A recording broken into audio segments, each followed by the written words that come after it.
স্থাপন করতে চান, মূর্তি স্থাপনের জায়গা আছে, মন্দির, সেখানে মূর্তি স্থাপন করেন, 1000 মূর্তি স্থাপন করেন, কিন্তু বাংলাদেশের 92% মুসলমানদের ভূমিতে কোন মূর্তি চলবে না, চলতে হবে না। রক্ত দিতে চাই না, যদি দেয়া শুরু করি বন্ধ করব না। রক্ত দিতে চাই না, দেয়া শুরু করলে রক্ত বন্ধ হয় না। মুসলমানের রক্ত কেউ বন্ধ করতে পারে নাই। আমরা সেই খালিদ বিন ওয়ালিদের উত্তরসূরি, আমরা আবু বকরের উত্তরসূরি, আমরা ওমরের উত্তরসূরি, আমরা আলীর উত্তরসূরি, আমরা বদর হাতিয়ার, আমরা খান্দকের হাতিয়ার, আমরা উহুদের হাতিয়ার। আমরা জাগ্রত হলে আবু জাহেলকে গোটা দুনিয়া থেকে বিদায় না দেওয়া পর্যন্ত মাঠ ছাড়ার প্লেয়ার আমরা নই। তারা ভাইরা আমার, কথাবার্তা ক্লিয়ার।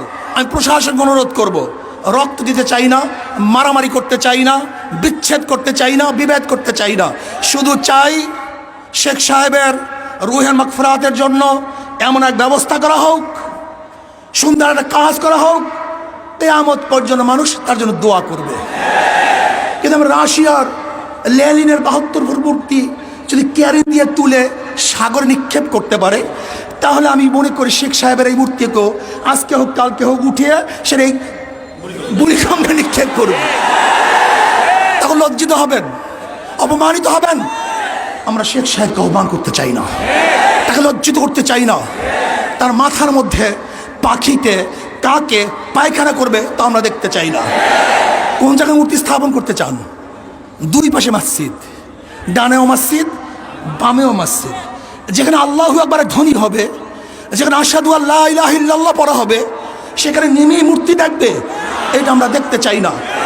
স্পষ্ট কথা, ঢাকা শহরে ধুলাই পড়ে, কার ভাস্কর্যের নামে মূর্তি স্থাপন করতে দেওয়া হবে না।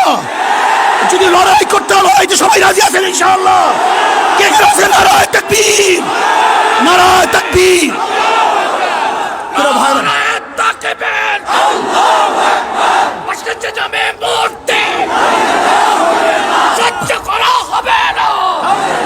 যদি আপনি বন্ধ করেন, কোনো কর্মসূচি থাকবে না। এই পর্যন্ত আমাদের কর্মসূচি। আপনার কাজের উপরে ভবিষ্যৎ কর্মসূচি নির্বাচন করবে, নির্ধারিত হবে। যদি মূর্তি স্থাপন করার চেষ্টা করেন, এমন ঢেউ দেওয়া হবে। এইটা তো মাত্র 1 নম্বর সিগন্যাল, 2 নম্বর বাকি হয়ে গেছে, 10 নম্বর বাকি।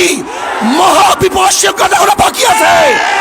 এমন টর্নেডো সৃষ্টি হবে, ভেঙে তছনছ হয়ে যাবে ইনশাআল্লাহ। টর্নেডো, মহাবিপদ সংকেত, মানুষের ঢেউয়ে মূর্তি সব বুড়িগঙ্গায় পড়ে যাবে, ওখানে মূর্তি থাকতে পারবে না। কাজে আল্লাহ পাক আমাকে এবং আমাদের সবাইকে এই মূর্তি বিরোধী আন্দোলনে অংশগ্রহণ করার তৌফিক দান করুন। ভবিষ্যতে যখন ডাক দেওয়া হবে, সবাই রাজি আছেন ইনশাআল্লাহ? সবাই চলে আসবো। আজকে এখানেই আমাদের কর্মসূচি সমাপ্ত। সত্যনের মশালবাহী প্রিয় মনীষীদের পাপড়ি টিভি।